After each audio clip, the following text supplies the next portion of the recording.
带这事件真相，掌握政局变化。观众朋友你好，欢迎持续加入新闻大白话，我是主持人谭英文。节目一开始来介绍今天的特别来宾，首先是国际政治专家赖岳谦。主持人好，观众朋友大家好。还有退役少将厉正杰。主持人好，各位观众大家好。好，稍后还有财经系的教授聂建中老师会加入我们现场。好，观众朋友，今天是3月24号啊。那一轮为什么每天都要讲一下时间呢？主要就是因为24号要加1哦，就是代表已经打到了第25天。好，这场仗看来打没完呢。尤其川普爱放话而且马上又丢了个性也让全世界看了真的是不飒飒。好，我们来看到伊朗现在呢，真实承诺4的行动。在第76波的攻势，也就是前一天的时候，他们就有特别讲说，使用的是无人机，还有这个吉亚姆跟佐勒菲卡尔导弹。好，所以我们带大家来看一下他们第76波攻势的画面。好，他们对以色列的军队还有基础设施呢，跟美军基地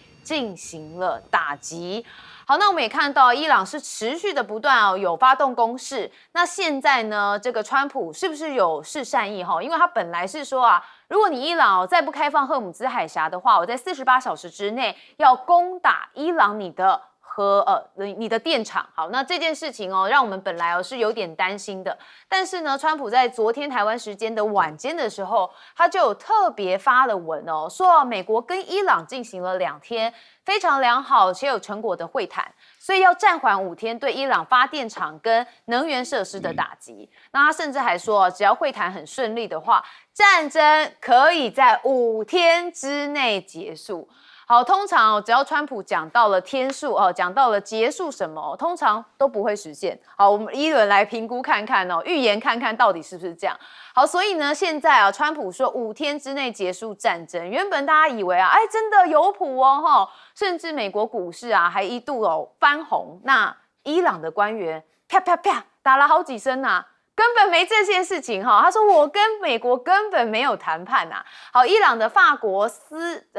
尔斯的通讯社说，其实完全没有跟川普进行任何直接或是间接的会谈。好，川普是因为伊朗威胁击中这个中东各国的电厂而退让。所以现在看起来又是川普单方面的放话。不过伊朗的这个媒体也是特别的反击在适时的时间就看到川普这个巴掌打得蛮响的好，那川普现在说非常有意跟伊朗达成协议那说美方跟伊朗的讨论非常的激烈。好，说对于达成某些实质的成果抱有希望。好，所以呢，我们看到川普就是嘴巴说说而已那还要保持这个面子但是里子却被伊朗常常是打了另外一耙。好，那消息人士甚至也讲说，美方有跟伊朗议长来进行会谈。好，这个消息人士是根据以色列这边的消息说有人说美方跟伊朗伊斯兰议会的议长卡利巴夫有在进行会谈。好，那不少人当然会觉得说，如果有会谈的话，看起来是有个沟通管道嘛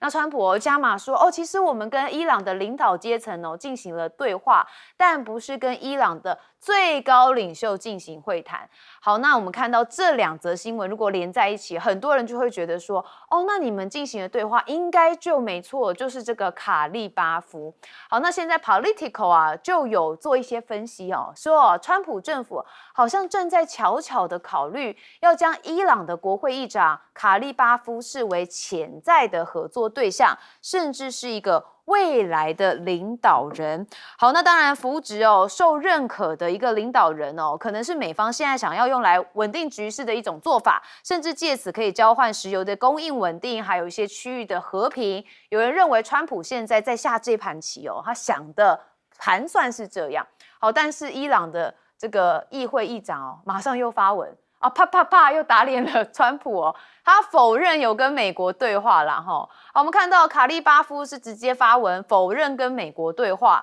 而且说伊朗各级的官员会坚定的支持最高领袖跟人民，直到实现既定的目标。所以有关相关的谈判消息都是虚假的讯息。好，所以你看，更让人看不懂了。但有些人认为说啊，这个川普啊是故意的哈。好，所以美伊会谈罗生门，现在川普说有跟伊朗高官谈判，但是伊朗这边又是坚决的否认。那尽管伊朗一再的否认，但是川普在3月23号还是多次的称美国跟伊朗谈判。那伊朗期盼达成协议，所以美方的目的到底是什么？有相关的分析说啊，根据伊朗革命卫队前指挥官跟伊朗媒体的判断，川普啊这是在使用欺骗策略，所以他主要的目的啊，分析下来可能有4个，一个就是操控市场控制石油等能源价格，再来就是缓兵之计，也就是争取时间，让增派的美军部署到位。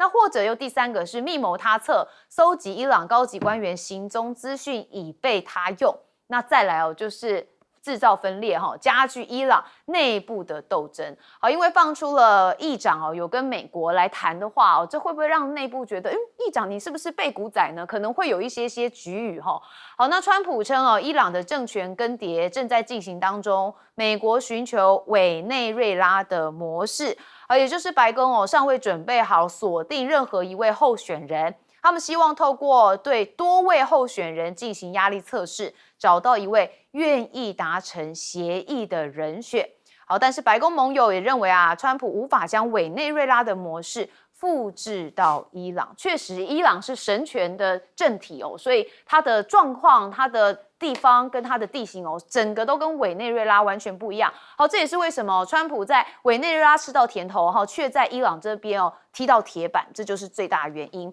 好，那当我们看到第76波的攻击伊朗还是有锁定一些美军的基地。好，这部分我们先问厉将军。大家都说本来这个今天早上台北时间今天早上7点44分的时候，这个如果说这个伊朗不开放荷姆兹海峡的话这个美军要对伊朗所有的发电设施电厂来实施大规模的攻击但是在昨天晚上的时候，这个川普临时喊刹车，踩了这一脚。那大家都说川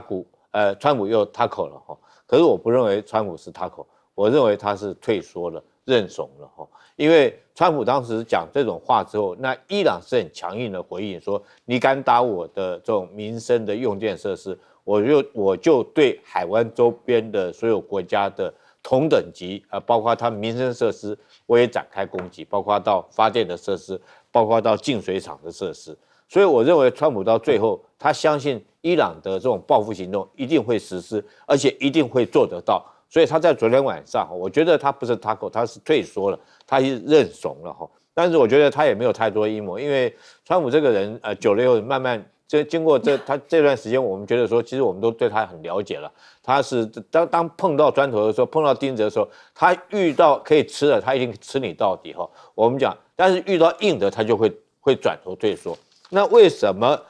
川普会突然这个退缩呢？我觉得有2个原因。第一个，你如果说是大辣辣的，你要攻击伊朗的这种民生的发电设施，很明显的违反了日内瓦的公约日内瓦公约里面交战的双方2国，更何况你美国现在并没有对人家伊朗宣战呢，你是等于是偷袭的一个作战，你还没有达到正式的宣战。就算是宣战来讲的话，日内瓦公约为了说平民来讲，你不可以攻击平民生活所必须要用的设施嘛，这是规定的那你如果说川普去做这个事情，是不是第一个你就违反日内瓦的公约？第二个，我认为美军，我是军人，我就从军事的角度来看的话，我觉得美军这场仗已经快打不下去了。从几点来看得出来，第一个这个在昨天之前，这个伊朗对以色列发射了2枚导弹，这2枚导弹背后的战略含义是很大。这2枚导弹分别打动以色列的阿拉德跟迪莫纳这2个地方。迪莫纳是什么地方呢？是伊朗的核武研究中心，距离核武研究中心只有13公里，而且我们看到镜头来讲，确实这枚导弹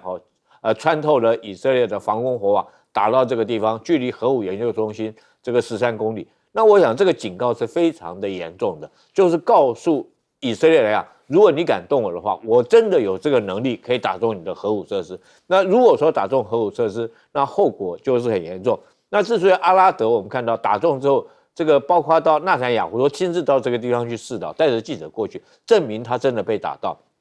所以伊朗现在的导弹攻击，它确实是有能力穿透以色列还有美国所提供的防空火网。那第二波的导弹，我认为对美国跟以色列这个威胁也很大。打什么地方呢？迪戈加西亚那个岛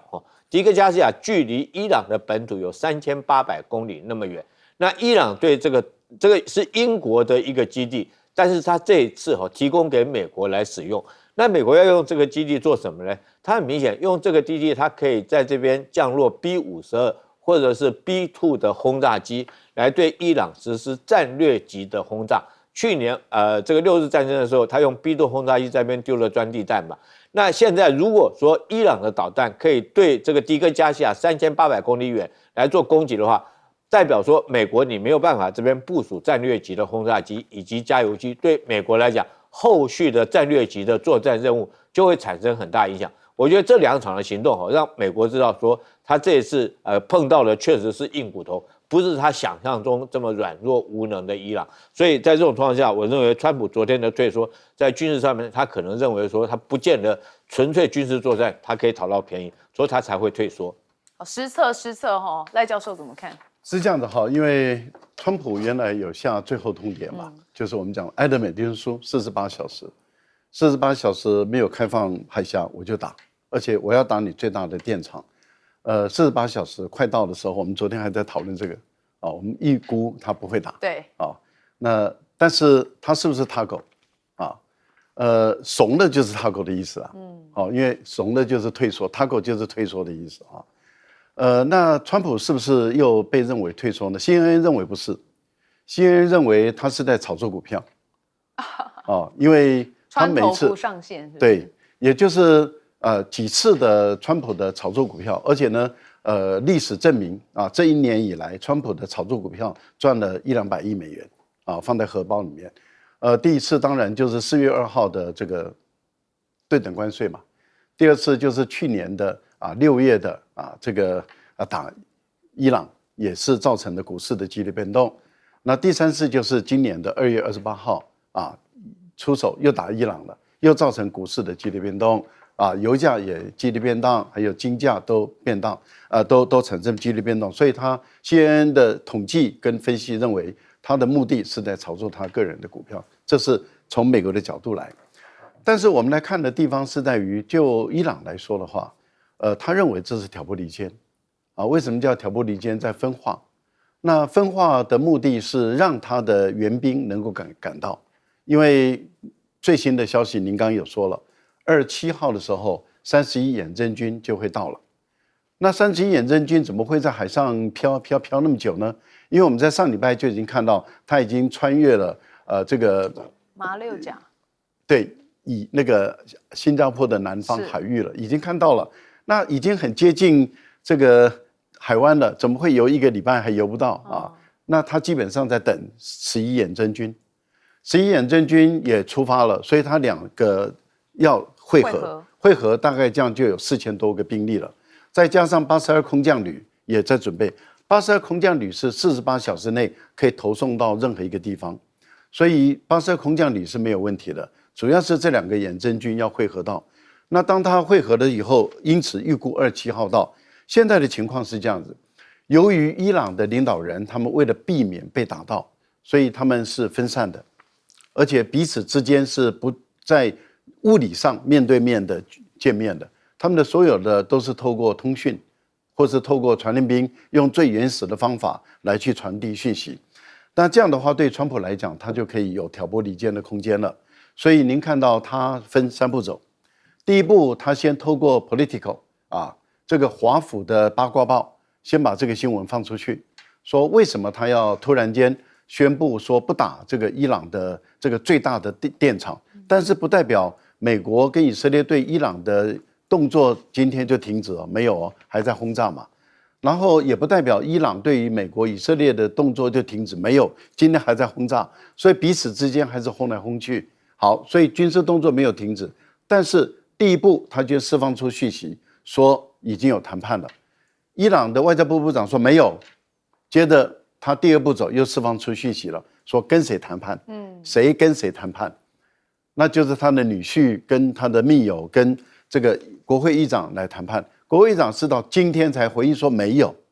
那第三个讯息在同时就出来了，说委内瑞拉模式。那也就是说，海外的伊朗人流亡分子是不会回去的，是从内部里面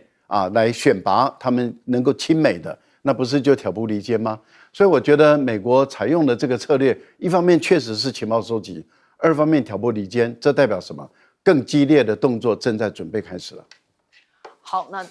聂教授怎么看 ？OK， 我觉得这次蛮有趣的啊。我觉得川普他最后其实他心里已经受不了了啦。我觉得最重要，您刚刚讲到失策，因为他之前的好多个每一个的以为都没有真正发挥他想要的作为啦，因为他从头就行事错判嘛。因为之后他现在产生了非常多的意外和惊讶。我最少分得出了8个他的意外。第一个意外，他以为很短就能把人家射服了，就没有想到一波又一波，竟然不够短，他随时想要收都收不了。第二个呢，他以为对方很快会投降，这跟第一个一样，对方完全不会跟你就是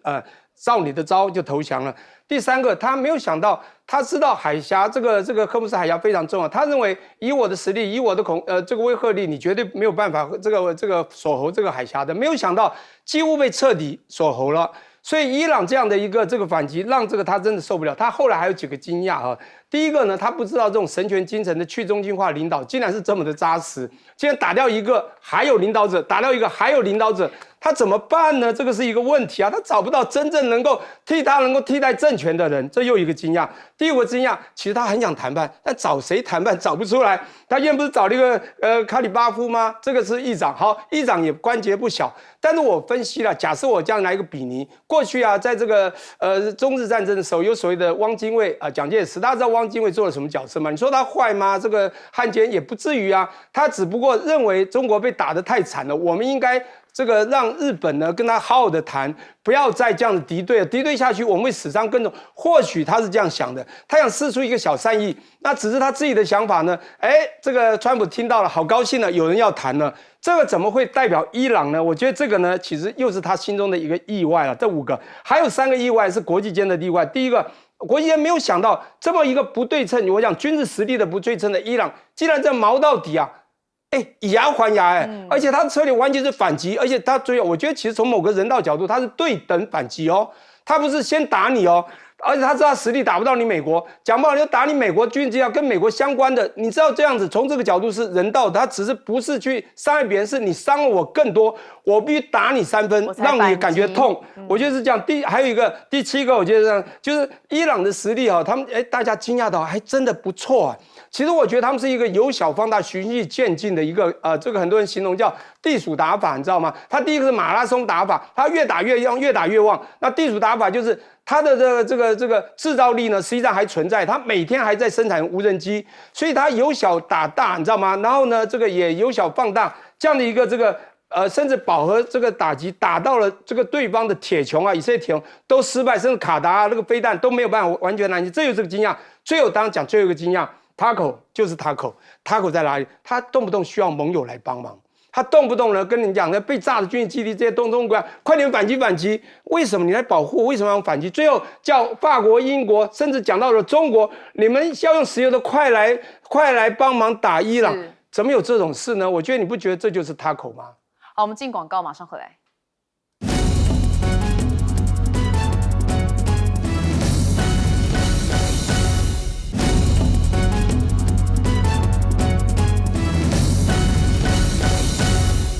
刚刚我们不是才讲到吗？川普要延后5天的时间哦，先不打伊朗的最大发电厂。好，但这不就代表美国跟伊朗不动手哦？因为我们看到在24号这天的时候，那伊朗的官员就对媒体来指控哦，说川普说了要延后啊，结果我们在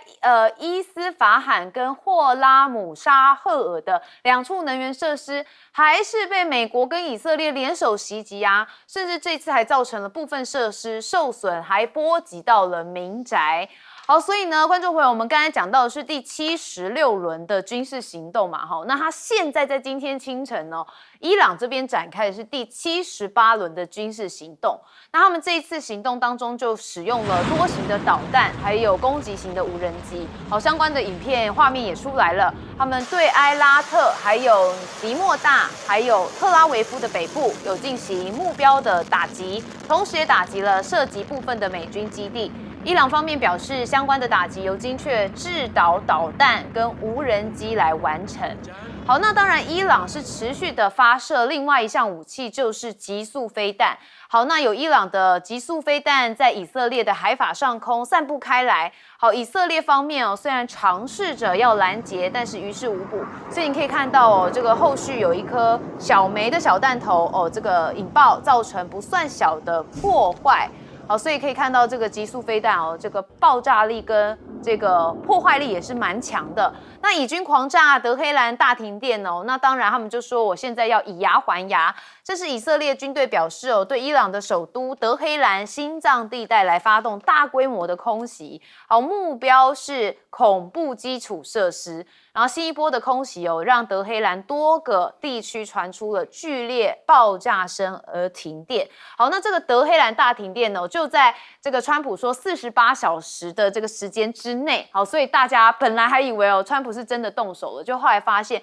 是因为以色列军队对他们实施了大规模空袭所导致的。好，那德黑兰的大停电也传出有爆炸，伊朗的官媒甚至也公布了潜在攻击的设施清单因为他们就很不开心嘛。好，除了海水淡化厂之外，那竟然发现说这个阿拉伯联合大公国西部沙漠靠近沙烏地阿拉伯边境有一个这个巴拉卡核电厂，因为它拥有4座的反应炉。那大家看到这名单之后就有点担心好，那伊朗高层就说这战争会持续直到获得损害赔偿以及解除制裁为止。那现在大家最担心的就是这场美伊开战会不会外溢成一个中东的全面战场。我们先看到以色列驻美大使他说你们伊朗的革命卫队里面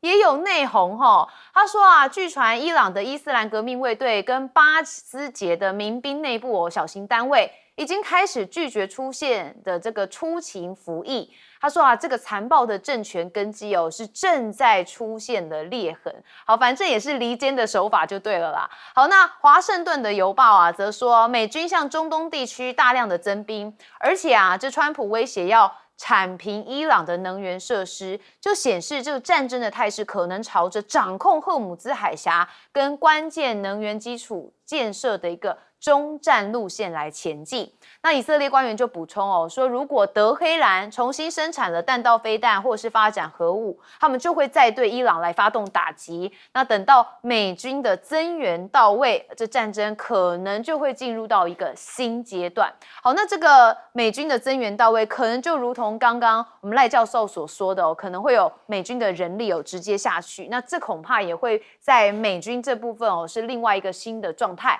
好，那伊朗的媒体也说真主党已经对了以色列发动了60多次的军事行动。好，但是现在以色列军方也有特别说，他们的部队有误射炮弹造成了以黎边境有1名农民死亡。好，这名农民是以色列人好，这是以色列跟黎巴嫩发生边境冲突以来首度传出以色列的平民罹难。那到现在这个战争到底要打到什么时候？目前看起来美国还骑虎蛮难下的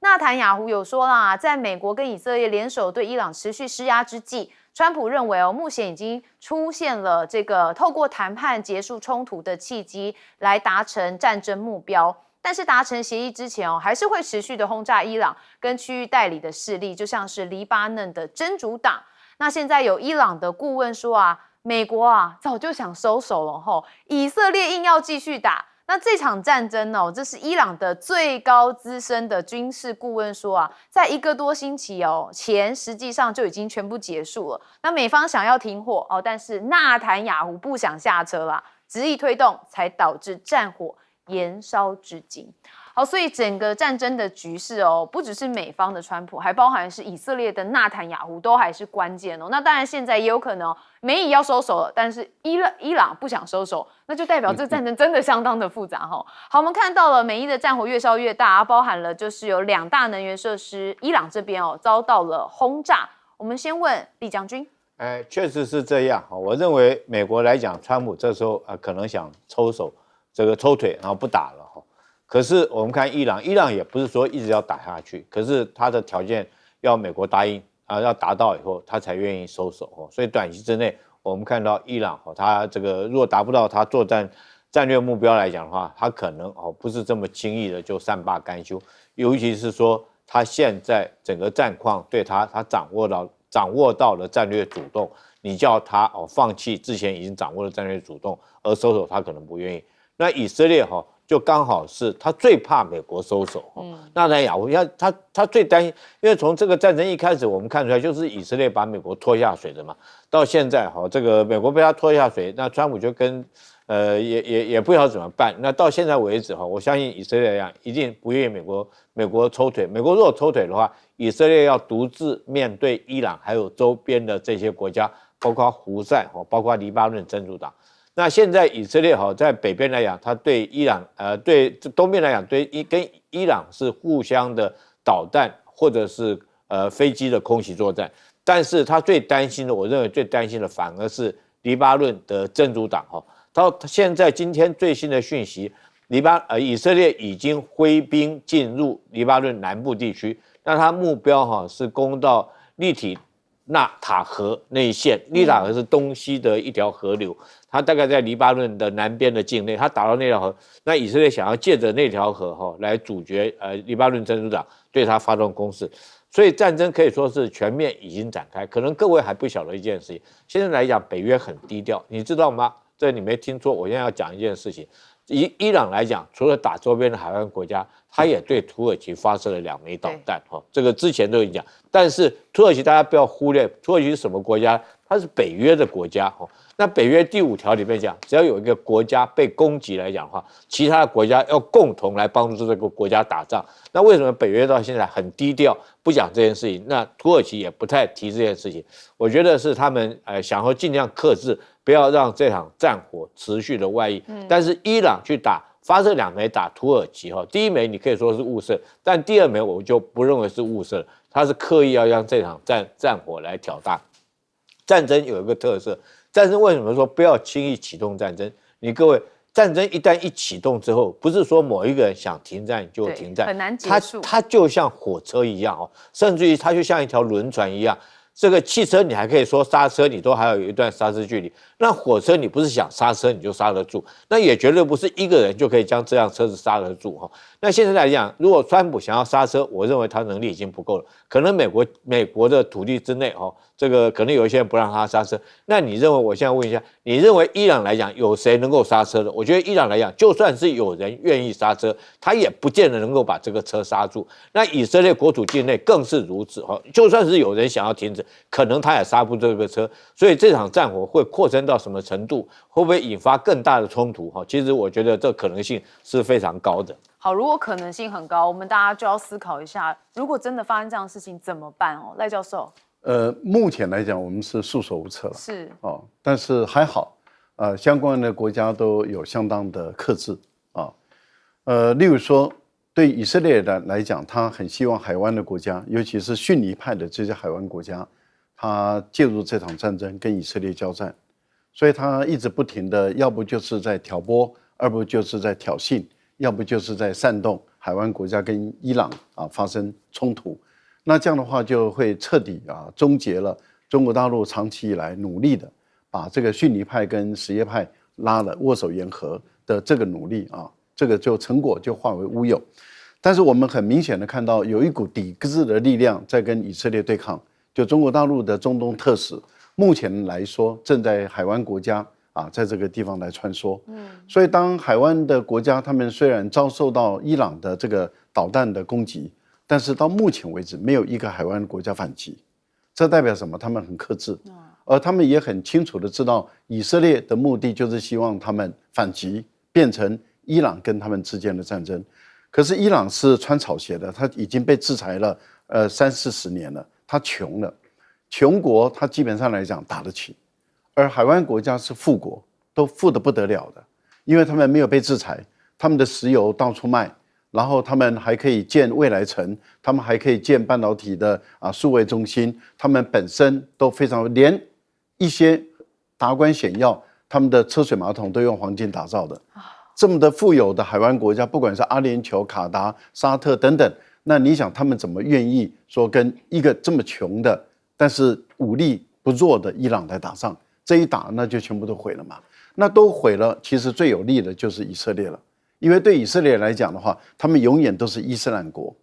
都是伊斯兰教的国家，所以对于以色列来说，如果你能够让穆斯林的国家自相残杀，对他来讲是最大的获益。但是我们到今天为止，我们没有看到海湾的国家即使被打，他们介入跟伊朗直接交战。所以到目前为止，这场战争还是伊朗跟美国跟以色列的战争。可是伊朗跟美国跟以色列的战争，您看到还是有节制因为你目前没有看到把这个地面像地毯式的轰炸，美国没有这样做，以色列也做不到，伊朗也没这样做，那就变成什么？都是好像我们823炮战之后一样，就是我打2枚，你打我2枚，我打你2枚，你打我2枚，就这样没完没了的打，要打到什么时候？大家也说不一定。可是我们要问以色列跟美国的，就是你发动的这场战争，你拿到什么好处？没有。伊朗没有妥协，没有屈服，但是你也没有从伊朗中得到好处。可是你自己烧了军费，你自己本身也挨打，其实是3败俱伤。聂教授怎么看 ？OK， 我觉得从头到尾大家都看得很清楚就是以色列他一直想打，但实力呢不够大，他地位不够大，这一定要把他的这个我们讲说好友或者爸爸呢拖下水。结果呢，美国呢狂妄自信结果没有办法。竟然脱下了泥沼，还不只是水，这个麻烦了。现在呢，这个伊朗呢，真实承诺他的真主，哇，78次，各位想想，才24天呢，你除以一下3.25，一天反攻3次，3点多次。黎巴嫩在1个礼拜后也被圈出去，真主党出现了，他打了60次，大概15次，7天，那么一天也是将近4次。这样的反击，你觉得？这不是很真实，在这个承诺他们的真主吗？我现在在讲一个东西，就是说这一次的这个比尼呢，就是一个粗暴以及细腻的一个这个刑事判断。粗暴方当然就是很清楚，川普他错判刑事，自以为是，狂妄自信，好像说我说了就算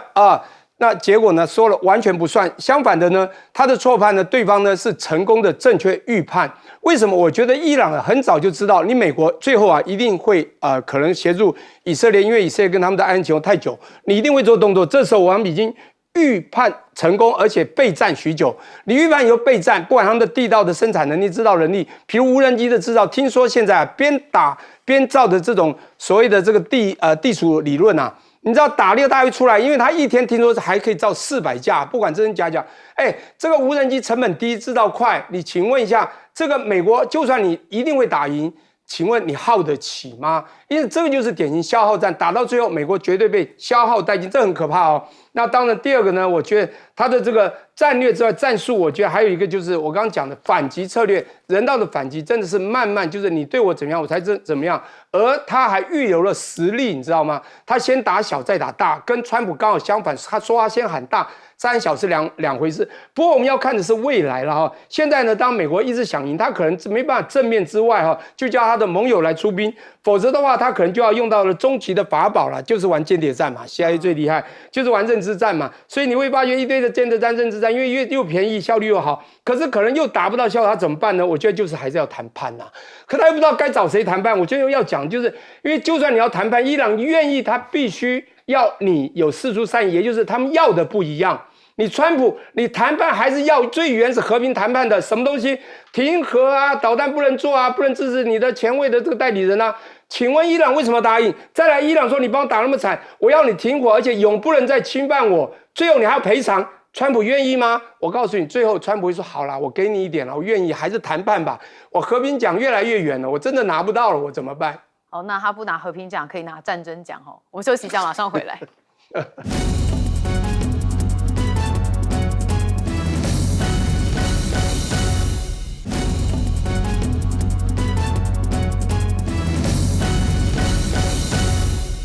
好，我们看到了，不管是第74波还是78波，现在伊朗针对的就是美国的军事基地。好，所以我们大家来看一下这个前后对照的照片哦，就是伊朗方面公布了，这包含是巴林、科威特跟沙特阿拉伯，就沙烏地阿拉伯境内的美军基地哦，受袭击的前后对比照。好，那当然左边这个就是前的照片 before 哈，那这个右边就是 after， 所以你可以看到中间这一块哦，是被打烂了，是直接焦黑的。好，那伊朗军方消息人士说啊，在战斗当中哦，会展示新惊喜哈 surprise 啊，可能会带来重大的效果。好，这是他们说的哦，这未来几天呢会有一些不一样的状态。好，那伊朗的伊斯兰革命卫队则说啊，革命卫队跟民兵武装的动员穷人组织的主力部队还没有投入战场哈，那在必要的时候会出动，那战斗势必会更加激烈。好，也是喊话做出了警告。好，那伊朗的军方也特别讲说，已经有效的控制荷姆兹海峡，无需在波斯湾布雷。好，这个是武装部队的发言人有特别讲说，他们在波斯湾还有阿曼湾的相关海域都有主控权，那并且有效的控制了荷姆兹海峡。基于当前掌控能力，伊朗无需在波斯湾布设水雷。好，那当然，华盛顿邮报也有做些相关报道说啊，美国跟以色列还有伊朗的战事，我们看到已经进入到第4周了嘛，伊朗损失惨重，拒绝屈服，但也不接受斡旋方提出的外交退场方案。主要原因啊，跟去年6月停火之后的局面有关哦。当时哦被认为是仓促的停火，那现在他们认为啊不应该哦要直接的力抗到底。好，那英国首相施凯尔啊，他23号的时候其实有接受英国议会的这个联络委员会质询，他就有讲说，英国必须做好伊朗战事不会迅速结束的准备哦。他说这不是我们的战争，我们不会被拖入这场战争。干嘛呢？一轮打一个问号。好，但现在呢，川普想说啊，这个如果达成协议哦，会接受伊朗的浓缩铀。那甚至还要跟伊朗一起共管荷姆兹海峡。好，话都是川普说的哈，他就是一个人的武林，但是你要看人家要不要哈。那美国的第2支两栖打击群啊，挺进中东，那也看到了美国五角大厦啊，被说是正在派遣大黄蜂级的两栖攻击舰全狮号跟两栖打击群，搭载的大约是2500名第11海军远征群的兵力。从加州的圣地亚哥港启程，经由西太平洋前往中东来部署。好，要支援都是针对伊朗的新一轮冲突。那现在纽时还说啊，其实五角大厦有官员透露，他们正评估要调派的是陆军第82空降师的一个作战旅跟部分的师级人员，要支援在伊朗的军事行动。那甚至哈格岛上面的机场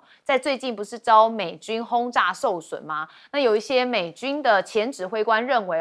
更可能的做法是先由陆战队登场。好，那陆战队的工兵单位可以迅速的修复跑道跟其他的机场基础设施。那修复完成之后，美军就可以开始透过运输机来运送装备补给，必要时会有投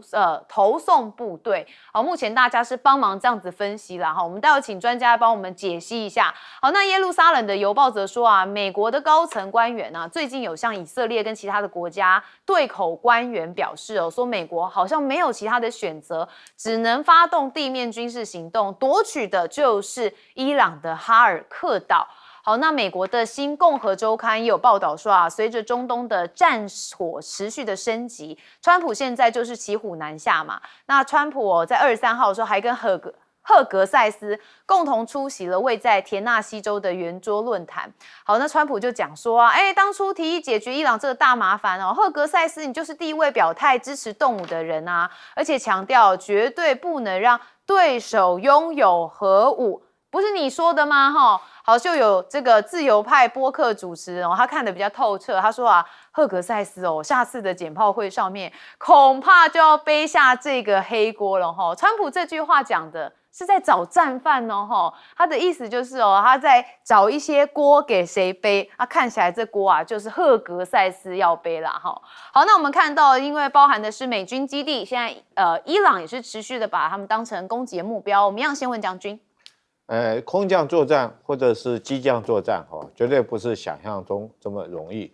有关空降作战，我举2个战史给各位听就知道。第一次是2次世界大战的时候，那美军认为他诺曼底登陆之后，他进展得非常迅速，他想要加快作战的启程，所以他就用空降部队这个英国的空降部队去夺取这个沿路他进攻路线的桥梁，他先用空降部队下去把这桥梁占领桥梁之后，然后地面部队推进会师作战，很快就推进去。结果没想到这场作战后来有一部电影叫做《夺桥遗恨》，全部在那边被歼灭了。